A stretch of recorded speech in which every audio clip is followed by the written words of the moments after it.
Greetings, folks. Thank you for joining us in the Community Newspapers studio.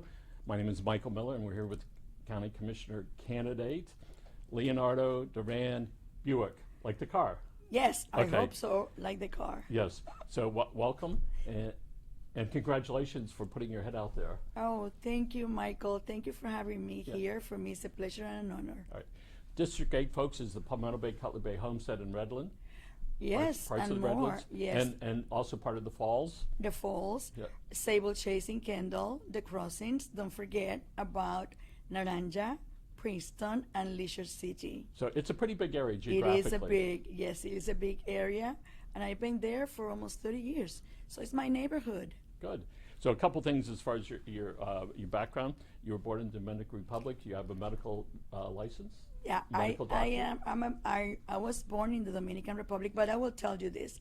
I came here at 10th of February of 1987. I married an American, which I call my gringo.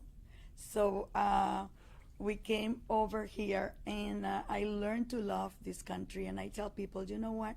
My heart was born in the Dominican Republic, but the blood that pumps it every single day to every organ of my body is from United States of America. I love this nation. Lots of times when people vote for candidates, the issues are one thing, but if they don't like you, they're not going to vote for you.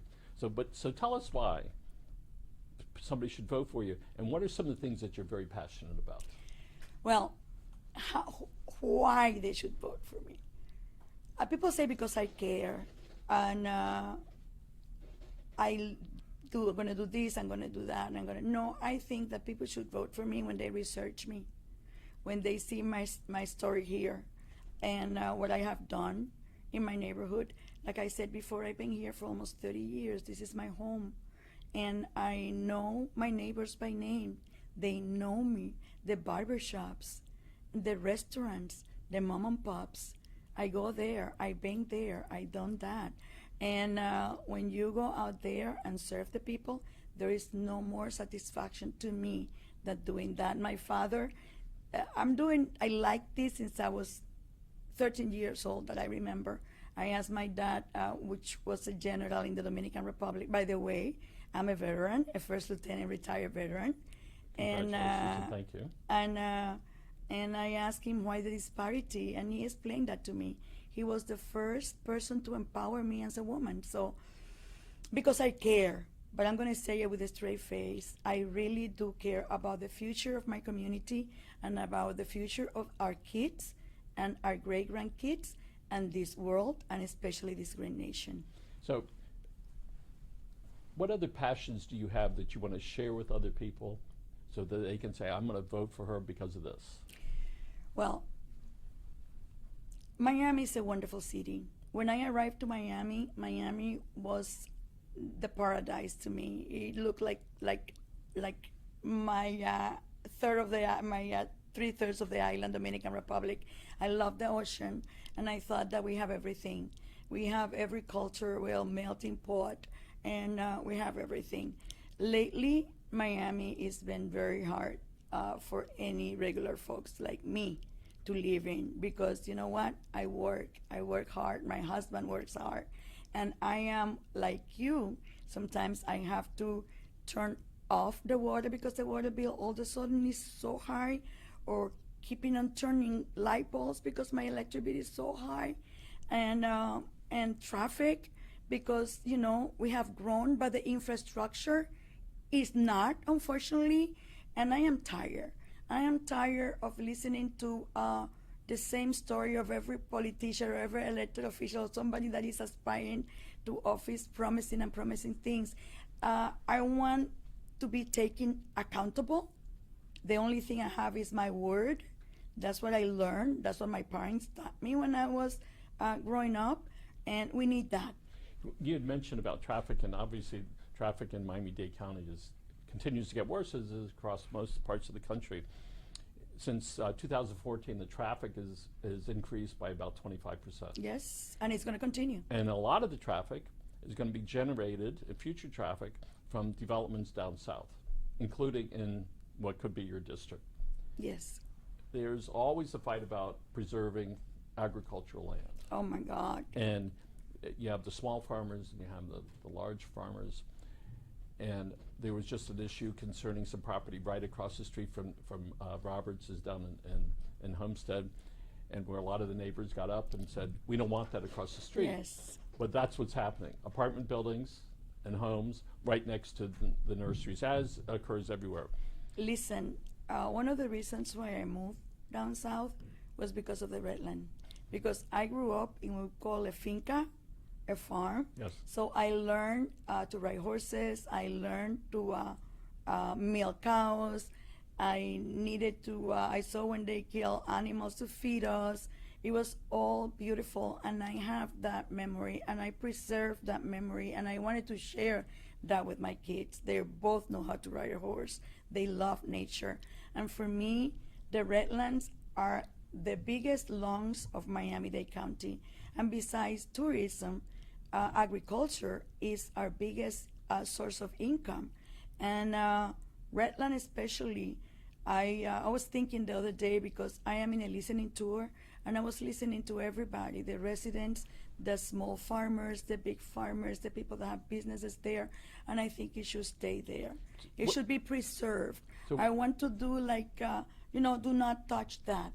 That is a patrimony that my great-grandkids and my grandkids should know that we have. it sounds like you're very concerned about it, because it's going to be an issue coming up in not too distant For future. me, the Redlands are not touchable. We need to grow food. We need to nurture our bodies. And those farm workers. And you're really passionate about it. I'm really passionate about Share it. another passion that you have. Health. Oh, Health. As a physician, health. I was this morning at ACIU talking about an initiative that Commissioner Daniela Levin-Cava, that hopefully will be replacing when she's running for mayor, if I get the favor of all the voters and I earn their votes. Health. Miami-Dade County has Jackson Memorial Hospital, but we need to take care of, for example, if an employee of the county is sick, which is normal, we are human beings, you know that we do not have pay leave if we get sick? We don't, and we are the most developed, richest nation in the whole world. But we need to take care of our people first. I think that I don't have a campaign.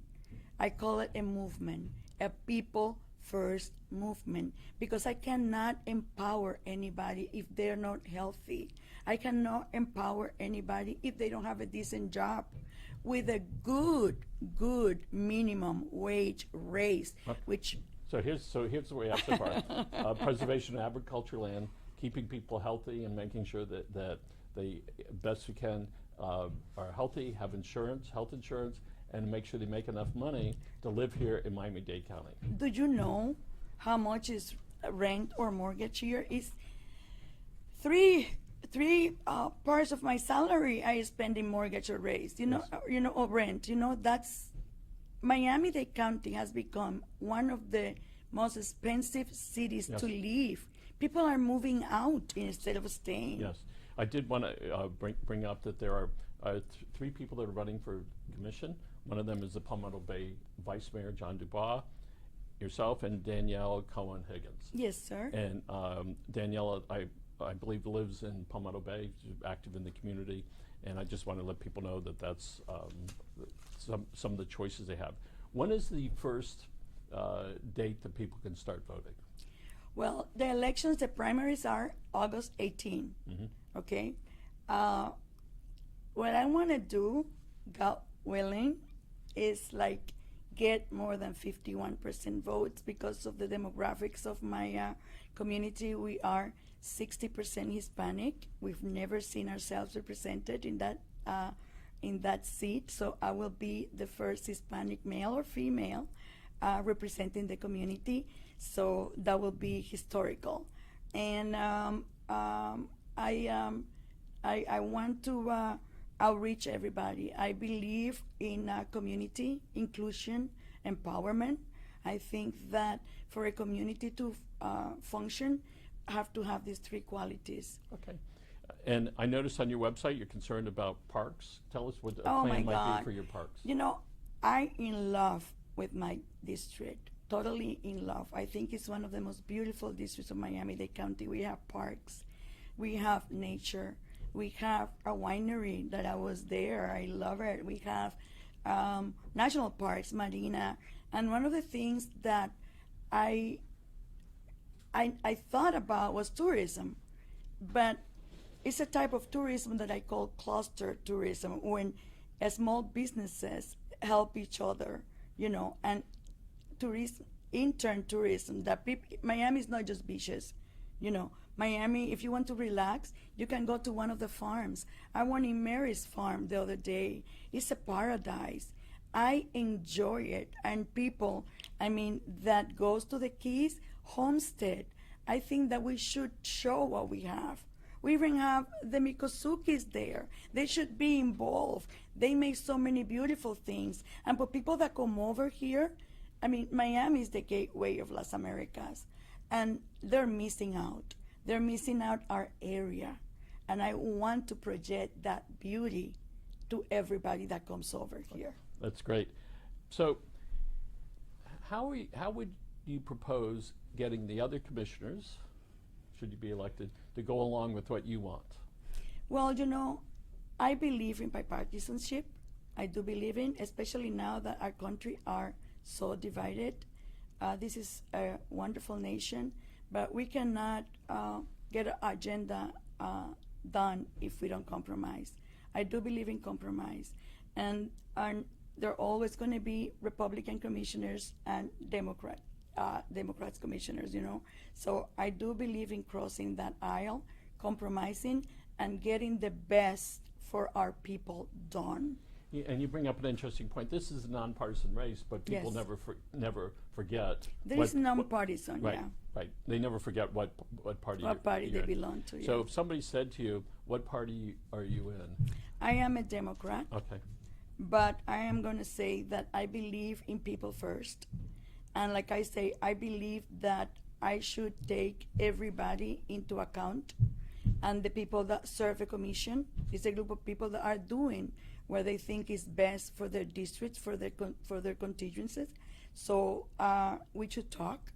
And I am there to pass an agenda, like they are there to pass an agenda. And I believe that when we work together, we get effective, and the people will reap the benefits. So let's talk about annexation and incorporation. Recently, Little Gables tried to get annexed, or the Gables tried to annex Little Gables, as well as there's conversation between High Pines and Ponce area. Mm-hmm. And then also right before that, people in Highland Oaks near Aventura. And then 2 years ago in West Kendall, the Municipal Advisory Committee out there said there's enough money, enough homeowners in this 45 or 50,000 population area. The conversation could go and go out for the election to see if that would happen. And then in Dennis Moss's district recently, it would be a Or in a town of city. 140,000, A town. and he withdrew it. But yet there's a continual talk about more annexation and more incorporation. Do you have any views about that yet? Yes, I do. I think that what makes a big city like Miami interest is those little neighborhoods where people have been living there their whole lives, when they have a lifestyle that they cannot find in the city. That's what they live there, and they should be respected. Okay, and that is, I think that is one of the things that are more attractive about our cities. And with the corporation, you know what comes for them? Yes. Increasing taxes, increase in everything. There are some areas that people are on both sides of that, but it may be in front of you before you know it, if should you get elected. We've got a couple minutes left, and I do want to remind everybody that they have an opportunity to vote by absentee ballot, by early voting, and then election day. Absentee ballots go out when? Do you know what? I do not have that. I just sign up. I know when the primaries are. Okay. I don't know. I'll find out. Okay, so primaries are August 18th? August 18th. In the yes. heat of the summer? In the And heat of the summer. So folks, go out and vote for the candidate of your choice. And I want to say something Yes, to ma'am. every resident or citizen. Please Do your research. Voting is sacred. You are in charge. The voters have the power. Elect well. Elect well. Google everybody. Know how these people have voted before if they're in office, because you deserve somebody that will serve you. That's wonderful. Thank you very much. I'm going to finally call you Dr. Leo, if that's good. Yeah. Okay. Thank you very much No, for joining us. thank you. Thank you. Okay. And folks, thank you for joining us. Want to say thanks to Brian, who's behind the scene making this happen. And I think that's it, folks. We'll check in later. Have a great day.